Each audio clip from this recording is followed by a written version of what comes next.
Баршаңызға сәлем, сізбен бірге Айнұр. Каналыма қош келдіңіздер.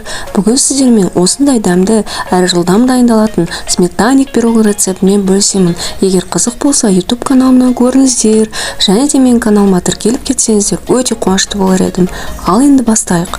Бізге қажетті ингредиенттерді видеоның астында қалдырамын. 250 грамм ұнға 1 шай қасық ұн қопсытқышты қосып, жақсылап тұрып араластырамыз. Жақсылап тұрып араластырып болған соң, ұн илеуіштен өткіземіз. Ұн илеуіштен өткізген кезде ұнымыздың арасына ауа өтеді. Қамырымыз жақсы көтеріледі. Және де ұнымыз таза болу үшін да қажет. Ұн илеуіштен өткізіп болғаннан соң, енді 100 грамм қантты саламыз. 150 грамм сары майды өстіп кесіп саламыз. Одан кейін жақсылап тұрып араластырамыз. Өстіп бір қолмен араластырып шықсаңыз болады, немесе қолмен жылдамырақ болу үшін.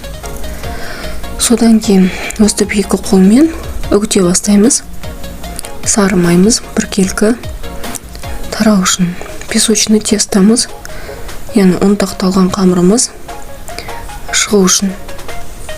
Өстіп ерінбей сары майымызды ұнмен араластырып, жақсылап үгітіп шығамыз. Сары май мен ұнды жақсылап үгітіп араластырып болғаннан кейін бәрін біріктіру үшін бір жұмыртқаны саламыз. Өстіп қолымызбен біріктіре бастаймыз. Қамырдың иі қанғанша илейміз.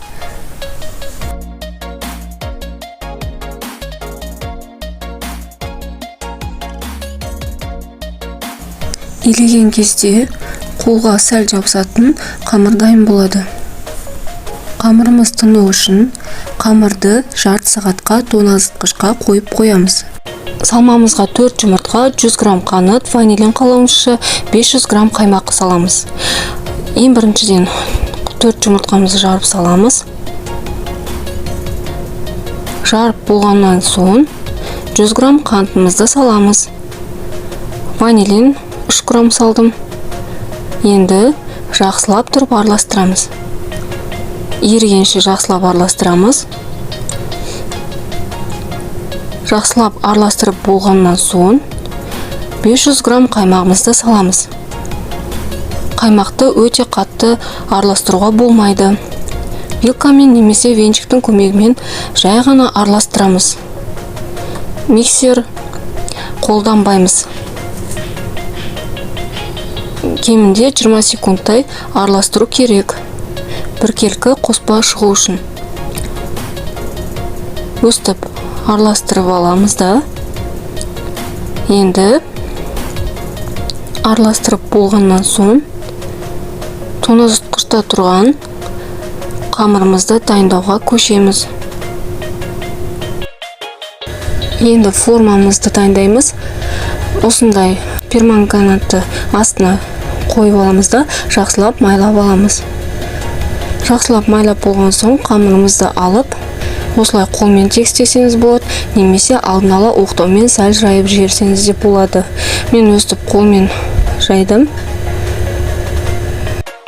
Өстіп қолмен жақсылап жайып шығамыз, немесе оқтаумен жайсаңыз да болады, жаңа айтқандай.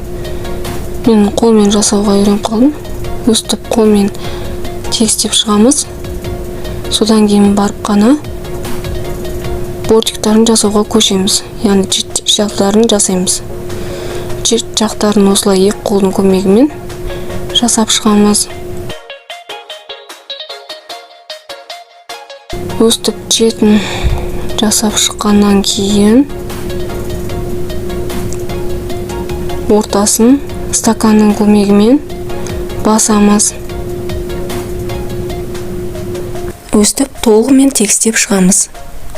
Стаканмен басып шыққаннан соң салмасын саламыз. Салманы құйып болғаннан кейін шет жақтарын, бортиктарын шанышқының көмегімен жасап шығамыз. Немесе саусақтың көмегімен жасасақ та болады.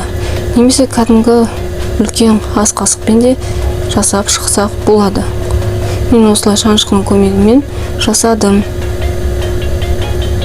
өстіп айналдыра жасап шығамыз. Әдемі болу үшін. Каналымда басқа да рецепттер бар. Егер қызық болса, YouTube каналымнан көріңіздер. Және де менің каналыма тіркеліп кетсеңіздер, өте қуанышты болар едім. Мінекей, духовкаға қоямыз енді.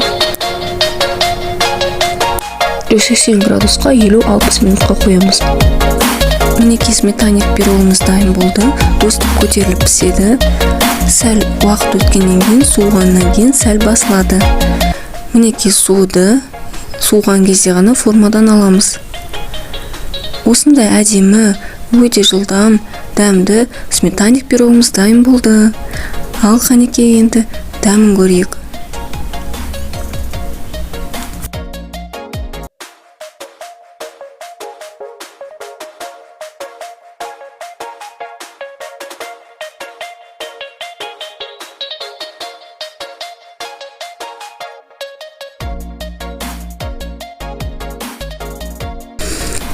Дәмін көрейік енді.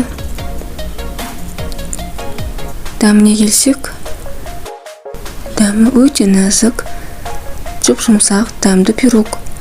Сіздер де жасап көріңіздер.